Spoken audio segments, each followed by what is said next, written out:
आज हम श्री राम कथा में प्रस्तुत करते हैं श्री मेघनाद और लक्ष्मण जी का घोर युद्ध। आज मेघनाद जो है वो ब्रह्म शक्ति का प्रयोग करेगा लक्ष्मण जी के ऊपर, और कैसे निष्फल हो जाती है असुरों की शक्ति, किस प्रकार से भगवान अपने भक्तों को बचा लेते हैं। कोई भी उपाय करना पड़े, कोई भी तरीका निकालते हैं, लेकिन भगवान के भक्तों का कुछ नहीं बिगड़ता है। तो सुनिए, आज हम भजन प्रसंग में सुनाएंगे भगवान प्रभु श्री राम की कथा। इस घोर युद्ध की कथा को शुरू करने से पहले दो शब्दों में भगवान का स्मरण करते हैं और विनती करते हैं कि प्रभु सबका कल्याण करें। जो भी इस कथा को सुने उनके सारे संकट दूर हो जाएं। प्रभु आपकी कृपा है, सब काम हो रहा है, करते हो तुम प्रभु जी, मेरा नाम हो रहा है। आज हम कल की कथा को आगे बढ़ा रहे हैं। वानरों में और असुरों में बहुत घोर युद्ध चल रहा है। रावण के बहुत से वीर पुत्र मारे जा चुके हैं। रावण निराश हो चुका है। ये देख करके मेघनाद जो है वो रावण से युद्ध की आज्ञा मांगने आता है और क्या कहता है, सुनिए भजन प्रसंग में। अब आज्ञा दो लंकेश हमें, मैं युद्ध क्षेत्र को जाता हूँ, उन दोनों तपसी बच्चों को बंदी करके ले आता हूँ। जितनी उनकी कपि सेना है सबका वध करके आऊँगा। यदि इसमें कुछ भी कमी रही मुख अपना नहीं दिखाऊंगा। मेघनाद रावण का बेटा इस प्रकार से रावण से कहता है कि हे पिताजी, अब मुझे आज्ञा दे दो, मैं उन दोनों तपसी बच्चों को आज बंदी बना करके आपके सन्मुख लाता हूँ, और जितने भी वानर सेना है सबका वध करके मैं आज ही आऊँगा। और अगर ये मैं नहीं कर सका तो मैं अपना मुख तुमको नहीं दिखाऊंगा। अपने बहुत बलवान बेटे के मुख से ऐसा वचन सुन करके रावण जो है बहुत प्रसन्न हो जाता है। और अब हम मेघनाद की कुछ खूबियां बताते हैं। लंका में सचमुच महाशक्ति इस मेघनाद योद्धा की थी, जो सेना का संचालक था। युवराज इसी की पदवी थी। सुरमंडल भी जीता इसने, ये इंद्रजीत कहलाता था। सब बेटों से प्यारा बेटा रावण का समझा जाता था। प्रिय पत्नी इसकी सुलोचना, जो सती साध्वी सच्ची थी, ये भी पत्नी व्रत वाला था। दोनों की जोड़ी अच्छी थी। पत्नी ने पाया समाचार, पति जाते हैं रण करने को, बुलवा कर बोली मधुर वचन, स्वामी के संकट हरने को। लंका में मेघनाद की सचमुच महाशक्ति थी। सचमुच मेघनाद बहुत ही बलवान था और सेना का भी वही संचालक था, और युवराज उसी की पदवी थी। उसने महाराज इंद्र को भी जीता था और इंद्रजीत कहलाता था, और सबसे रावण का ये प्यारा बेटा था। और उसकी पत्नी जो सुलोचना थी वो सती थी, बहुत सती साध्वी थी, और ये भी पत्नी व्रत वाला था। बहुत दोनों की जोड़ी अच्छी थी, बहुत ही अच्छी जोड़ी थी। जब पत्नी ने समाचार पाया कि हमारे पति जो हैं आज युद्ध क्षेत्र में रण करने के लिए जा रहे हैं, तो अपने पति को बुलवाती है और मधुर वचन में क्या कहती है, सुनिए कथा प्रसंग। कहती है पत्नी यहाँ पर, मैं विजय हार पहनाती हूँ, स्वामी इसको स्वीकार करो। आओगे आज विजय पाकर, अरे दल का भी संहार करो। यह कहकर नारी ने विदा किया। ये सतबल के संरक्षण में सब गुप्त शक्तियां व्याकुल हैं। अब क्या होगा रण स्थल में। और मेघनाद की पत्नी जो है अपने स्वामी मेघनाद को विजय हार पहनाती है, अपने सत के संरक्षण के बल से रण में भेज रही है, और जो गुप्त शक्तियां हैं वो सभी व्याकुल हो जाती हैं। सोचने लगती हैं कि हे विधना, अब क्या होगा आज रणस्थल में। मेघनाद तो जा रहा है सतवंती का साथ लिए। आगे सुनिए। मच गया तहलका उसी समय, सुरमंडल सभी उदास हुआ, हे विधना दया दृष्टि रखना, अनहोनी का आभास हुआ। घननाद समर में जाता है, सतवंती का सत साथ लिए, तब सभी शक्तियां बेबस हो, कहती हैं ऊपर हाथ किए। सुरमंडल सभी व्याकुल है, तहलका मचा हुआ है, बहुत ही उदास है सुरमंडल, और ब्रह्मा जी से विनती करते हैं कि हे विधना अपनी दया दृष्टि रखना, मुझको अनहोनी का आभास हो रहा है हम लोगों को। आज मेघनाथ जो है सतवंती का सत अपने साथ लिए जाता है और सारी गुप्त शक्तियां हैं वो बेबस हो गई हैं और अपने ऊपर हाथ किए हुए ये ईश्वर से विनती कर रही हैं। व्रत जितने भी बलशाली हैं, सबसे ऊंचा व्रत पतिव्रत का संसार मानता है लोहा, सतवंती के सच्चे सत का। ये हलचल है सुरमंडल में, नव पृथ्वी दोनों डोले हैं, ये देख प्रकृति का गुप्त भेद, करुणा निधान कुछ बोले हैं। भगवान प्रभु श्री राम जी कहते हैं, सब धैर्य धरो कुछ सजग रहो, अब होगी महा लड़ाई है, श्री राम नाम के 2 अक्षर में सब सुख शांति समाई है। कि सब लोग जो है धैर्य धरो और सजग रहो, और बहुत ही घोर युद्ध होगा, बहुत घोर युद्ध होगा। भगवान प्रभु श्री राम जी सबको सजग करते हुए ये शब्द उस समय बोलते हैं। उसी समय रण क्षेत्र में आ पहुंचा घननाद, वानर सेना में तभी व्यापा विषम विषाद। और मेघनाथ जो है रण स्थल में आ जाता है और वानर सेना को तहस नहस करने लगता है। साथियों, यहाँ पर मेघनाथ क्या करता है, छल से बल से निज कौशल से वो अस्त्र शस्त्र बरसाता था, छुप छुप कर घात कभी करता, प्रकट कभी हो जाता था, कभी उजाला छा जाता, हो जाती कभी निसारण में, इस भांति युद्ध को पलट दिया पासा ही मात्र एक क्षण में।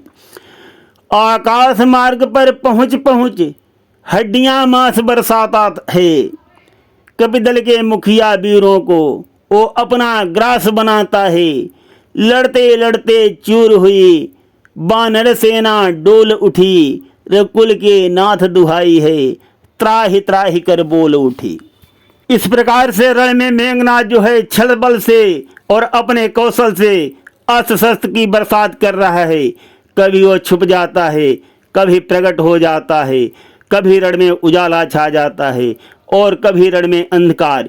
इस भांति युद्ध को मेघनाथ पलट देता है, युद्ध का पासा पलट देता है एक ही क्षण में। कभी वो आकाश मार्ग पर पहुंचकर हड्डियां और मांस बरसाता है और जितने भी कब सेना के मुखिया वीर हैं वो चुन चुन कर अपना ग्रास बना रहा है। लड़ते लड़ते बानर की सेना जो है वो चूर हो गई है, तंग आ गई है, तहस नहस कर दिया है मेघनाथ ने। और भगवान के नाम की दुहाई दे रहे हैं बानर वीर। उस समय आगे क्या होता है सुनिए। जब देखा रणभूमि में बानर हैं लाचार, प्रज्ञा ले रघुनाथ की लखन हुए तैयार। जटाजूट को बांध कर धनुष बाण ले हाथ, रण स्थल में आ गए शीघ्र उर्मिला नाथ। आते ही बलबीर ने रण में किया प्रकाश, एक बाण से असुर की माया कर दी नाश।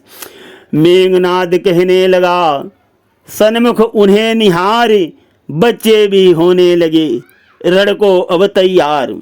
वानर सेना की करुण पुकार को सुनकर भगवान प्रभु श्री राम ने देखा कि वानर सेना लाचार हो रही है। ये देख करके लक्ष्मण जी भगवान की आज्ञा लेकर के युद्ध के लिए तैयार होते हैं और अपने जटाजूटों को बांधकर धनुष बाण हाथ में लेकर शीघ्र ही रण में आ जाते हैं।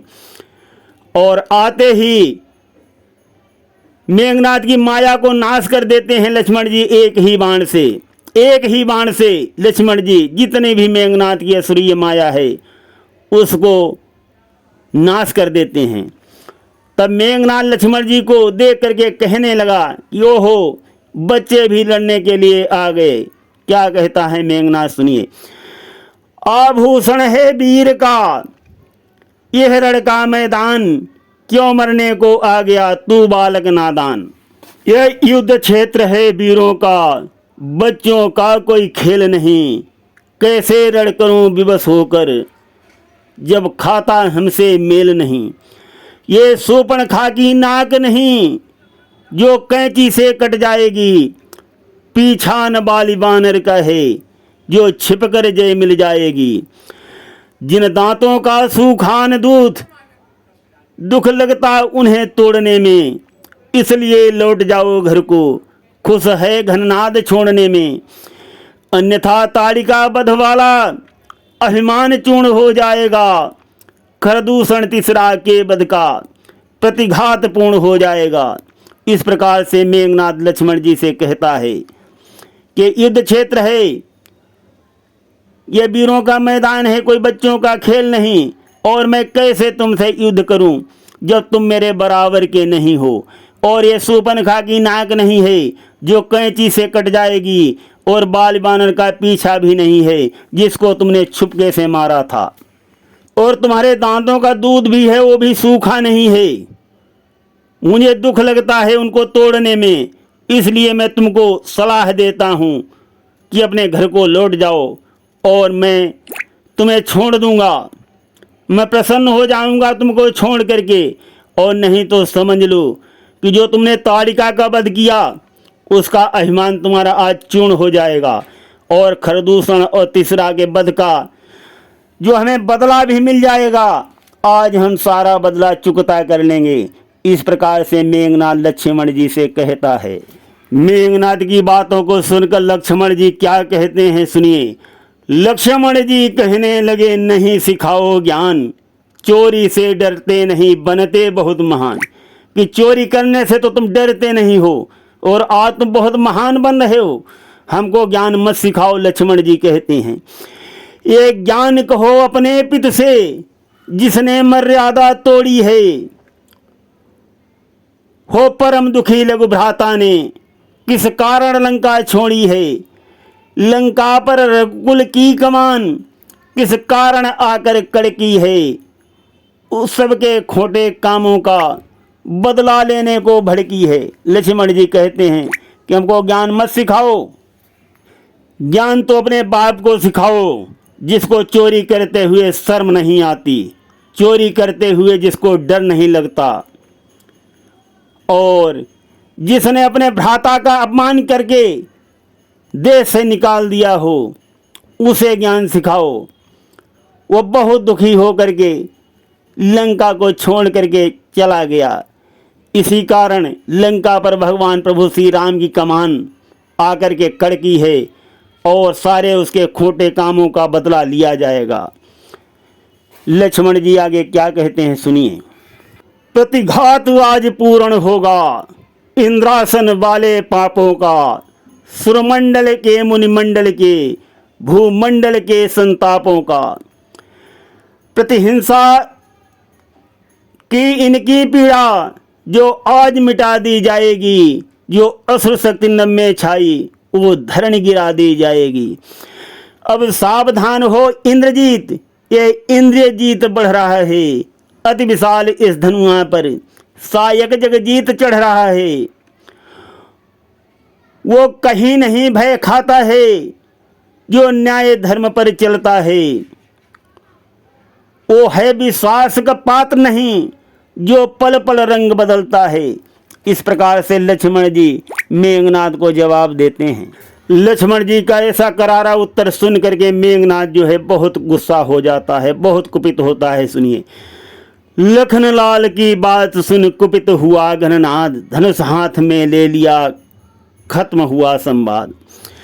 सर दोनों तरफ लगे चलने, वर्षा होती थी बाणों की। दोनों अत्यंत वीर योद्धा, कुछ फिक्र नहीं है प्राणों की। जब मेघनाद बाण रिपु ने छोड़ा, तब इधर समीर बाण छोड़ा। वो लगा छोड़ने अग्निबाण, लक्ष्मण ने नीरबाण छोड़ा। इस प्रकार से संवाद खत्म होने के बाद दोनों तरफ से बाण चलने लगे, बाणों की वर्षा होने लगी। दोनों ही अत्यंत वीर महायोद्धा हैं और किसी को भी अपने प्राणों की फिक्र नहीं है। जब मेघनाथ जो है वो मेघ बाण चलाता है, तब लक्ष्मण जी जो हैं समीर बाण छोड़ देते हैं उसके बाण को काटने के लिए। तब मेघनाथ क्या करता है, अग्निबाण छोड़ता है, लक्ष्मण जी नीर बाण छोड़ देते हैं। नाना प्रकार छल बल अपने दस कंधर तने दिखाता था, कौशल किशोर के कौशल से आघात व्यर्थ हो जाता था। सब छलबल करके हार गया, आखिर में साहसहीन हुआ। श्री लखनलाल के बाणों से मूर्छित हो कर दीन हुआ। तो मेघनाथ जो है तरह तरह के छलबल अपने दिखलाता है, किंतु लक्ष्मण जी के सामने उसके सारे कौशल भरे हुए आघात व्यर्थ हो जाते हैं। लक्ष्मण जी सब काट करके गिरा देते हैं। जितना भी उसने छलबल किया लक्ष्मण जी ने सबको काट दिया। परास्त हो गया रावण का पुत्र और उसका साहस टूट गया और लक्ष्मण जी के बाणों से बलहीन हो करके मूर्छित हो करके दीन होने लगा मेघनाथ। साथियों, यहाँ पर मेघनाथ सोचने लगा कि लक्ष्मण जी अब हमारा वध कर देंगे। क्या सोच रहा है यहाँ पर मेघनाथ? तब रावण सुत ये सोच रहा, ये रण तो आज प्रलय सा है, लक्ष्मण साधारण मनुज नहीं, सचमुच अवतार विजय का है। जितने भी अस्त्र असुर के थे सबको उसने अजमाया है, उर्मिलानाथ के कौशल से वो अपने मुंह की खाया है। मेघनाथ के पास जितने भी अस्त्र थे सबको मेघनाथ ने अजमाया है, सबका प्रयोग कर लिया है, किंतु लक्ष्मण जी के सामने वो अपने मुंह की खा जाता है। हार गया सब भांति जब दस कंधर का लाल, समझ आ गया असुर को आया मेरा काल। सतबल उसकी नारी का प्रकट हुआ इस बार, याद दिलाई क्यों नहीं करते शक्ति प्रहार। इस बात जब दसकंधर के लाल मेघनाथ का धैर्य छूट गया, उसने सोच लिया कि अब तो मेरी मृत्यु होने वाली है। और उसी समय क्या होता है, उसकी नारी का जो सतबल है वो प्रकट हो जाता है और उसको याद दिला देता है कि ब्रह्म शक्ति का क्यों नहीं वीरघातिनी नाम का प्रयोग क्यों नहीं करते। मेघनाथ को याद आ जाता है और उसी शक्ति को हाथ में लेकर के सुनिए, उसी शक्ति को हाथ ले बोला बचन कराल, गुप्त शक्तियां सहम कर ठहर गईं तत्काल। बार बार कहने लगा उछल कूद घरनाद, जिसकी मन में चाह हो कर ले तपसी याद। अब तक मैं खेल खिलाया था, अब खा जाने की बारी है, इस शक्तिवान का रूप धार आ पहुँची मृत्यु तुम्हारी है। ये ब्रह्म शक्ति है ब्रह्मा की, जो देवलोक से पाई थी, जिस समय इंद्र को जीता था उस समय हाथ में आई थी। जब मेघनाथ को वीरघातिनी शक्ति की याद आ जाती है तब वो उछल कूद करके लक्ष्मण जी से कहता है कि अब तक मैंने तुमको खेल खिलाया था और अब खा जाने की बारी है, और ये जो शक्तिवान हमारे हाथ में है इसका रूप धर करके तुम्हारी मृत्यु आ पहुंची है। इस प्रकार लक्ष्मण जी से कहता है। और क्या कहता है, ये ब्रह्मा की दी हुई ब्रह्म शक्ति है, जब मैंने इंद्र को युद्ध में जीता था उसी समय ये मेरे हाथ में आई थी। इसका मारा बेसुध होता, दिन उगते प्राण गंवाता है, ज्यों ही शरीर पर पड़ती है तन मृतक तुल्य हो जाता है। अब समल समल ओ रघुवंशी, तू आज न बचने पाएगा, ए इंद्रजीत भूमंडल पर अब लखनजीत कहलाएगा। ऐसे कहता है मेघनाथ। मेघनाथ की वाणी को सुनकर लक्ष्मण जी कहते हैं, लक्ष्मण जी कहने लगे, इस मद पर धिक्कार, कर लो शक्ति प्रयोग अब है मुझको स्वीकार। जितने भी अस्त्र तुम्हारे थे उन सब ने हारी मानी है, जब शस्त्र युद्ध में हार गया तब ब्रह्म युद्ध की ठानी है। कितने भी आज पतित हो तुम पर ब्राह्मण वंश तुम्हारा है, इस ब्रह्म शक्ति का आदर है, जिससे सिर झुका हमारा है।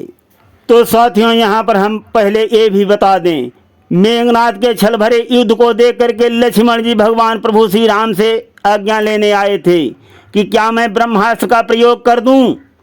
तब भगवान प्रभु श्री राम ने लक्ष्मण जी को मना किया था कि नहीं लक्ष्मण, ब्रह्मास्त्र का प्रयोग नहीं कर सकते, उससे बहुत नुकसान होगा, नहीं कर सकते ब्रह्मास्त्र का प्रयोग। तो लक्ष्मण जी ने ब्रह्मास्त्र का प्रयोग नहीं किया। भगवान प्रभु श्री राम जी ने रण में भी मर्यादा नहीं तोड़ने दिया था लक्ष्मण जी को। और यहाँ पर मेघनाथ जो है सारी मर्यादाएं तोड़ रहा है, वो ब्रह्म शक्ति का प्रयोग करेगा लक्ष्मण जी के ऊपर। लक्ष्मण जी साहस स्वीकार करेंगे। आगे क्या होता है सुनिए। लक्ष्मण जी कहते हैं कि कर लो प्रयोग ब्रह्म शक्ति, अन्यथा तुम्हारी ताकत को मिट्टी में आज मिला देता। होता न प्रश्न ब्राह्मणपन का, तो बदला आज चुका लेता। इस ब्रह्म शक्ति के स्वागत में ये क्षत्रिय हारा जाता है, फिर से नभ में चमकेगा, अब चंद्र ग्रहण में आता है। इस प्रकार से लक्ष्मण जी मेघनाथ को उत्तर देते हैं। और लक्ष्मण जी इस अवसर अपना सीना खोल देते हैं। क्या कहते हैं, ये कहकर सीना खोल दिया, सन्मुख ओ शक्ति प्रहार सहा। ऐसे होते थे रघुवंशी, जो ब्रह्म शक्ति का बार सहा। उस महाशक्ति के लगते ही लक्ष्मण जी मूर्छा बंत हुए। तब रावण के सब योद्धागण रण में पुलकित अत्यंत हुए। जब लक्ष्मण जी उस महाशक्ति को स्वीकार करके बेसुध हो जाते हैं और मेघनाथ गर्जना करने लगता है, ये सुन करके जितने भी रावण के योद्धागण हैं बहुत मन में खुशी मनाते हैं। समर भूमि में बेसुध लक्ष्मण लाल असुर पास में आ गया, हर्षित हो तत्काल। वो सोच रहा अपने मन में, मैं इन्हें उठाकर ले जाऊं, अपने पहले रण का फल ये पूज्य पिता को दिखलाऊं। पर ब्रह्म शक्ति थी और बात, कुछ खेल न उन्हें उठाना है। शेषावतार की महिमा को अब तक न असुर ने जाना है। उसने एड़ी से पांव तक अपना जोर लगाया है, किंतु सका वो उठा नहीं। तब असुर बहुत खिसियाया है। उसी समय पर उस जगह आंधी बेग समान लक्ष्मण जी को देखने आ पहुँचे हनुमान। जब लक्ष्मण जी बेसुध हो जाते हैं, मूर्छित हो जाते हैं, मेघनाथ बहुत खुशी हो करके उनको उठाने के लिए आ जाता है। अपनी सारी शक्ति लगा देता है मेघनाथ लक्ष्मण जी को उठाने के लिए, किंतु हिला भी नहीं पाता है, हिला भी नहीं पाता है लक्ष्मण जी को। ब्रह्म शक्ति लगना तो दूसरी बात है, किंतु वो नहीं समझ रहा है शेषावतार की महिमा को। उसी समय क्या होता है, हनुमान जी जो हैं आंधी बेग के समान आते हैं और लक्ष्मण जी को उठा करके प्रभु श्री राम के पास ले जाते हैं। हनुमान जी मूर्छित लक्ष्मण जी को किस प्रकार से उठाते हैं वो भी सुनिए। मूर्छित पड़े शरीर को सादर ना कर शीश, दोनों हाथों में उठा चला वहां से कीस। इस प्रकार ले लखन को गए राम के पास, देख दशा निज भ्रात की रघुपति हुए उदास। देख देख कर लखन को व्याकुल हैं श्री राम, वानर मंडल में मचा अति भीषण कोहराम। मेघनाथ नहीं लक्ष्मण जी को उठा सका। हनुमान जी शीश नवा करके लक्ष्मण जी को उठा लाए हैं भगवान प्रभु श्री राम की। भगवान प्रभु श्री राम लक्ष्मण जी को देखकर बहुत दुखी हैं और वानर सेना भी बहुत व्याकुल है, बहुत व्याकुल है। विचार और विमर्श चल रहा है, अब आगे क्या होगा। भगवान प्रभु श्री राम कहते हैं कि बिना लक्ष्मण के हम कुछ नहीं कर सकते। उसी समय विभीषण जी आते हैं और सुषेण वैद्य के बारे में बताते हैं। तो हनुमान जी सुषेण वैद्य जी को ले आते हैं और सुषेण वैद्य जी भगवान प्रभु श्री राम जी से मर्म भरे बयान बोलते हैं। भगवान प्रभु श्री राम जी का सच समुचित उत्तर सुनकर सुषेण वैद्य जी बहुत खुश हो जाते हैं। आज हम प्रसंग को यहीं पर विश्राम देते हैं। बाकी भाग जो है वो हम कल सुनाएंगे। सुनते रहिए गिरीश आध्यात्मिक डे में भगवान प्रभु श्री राम की कथा अत्यंत कल्याणकारी और रोचक। धन्यवाद।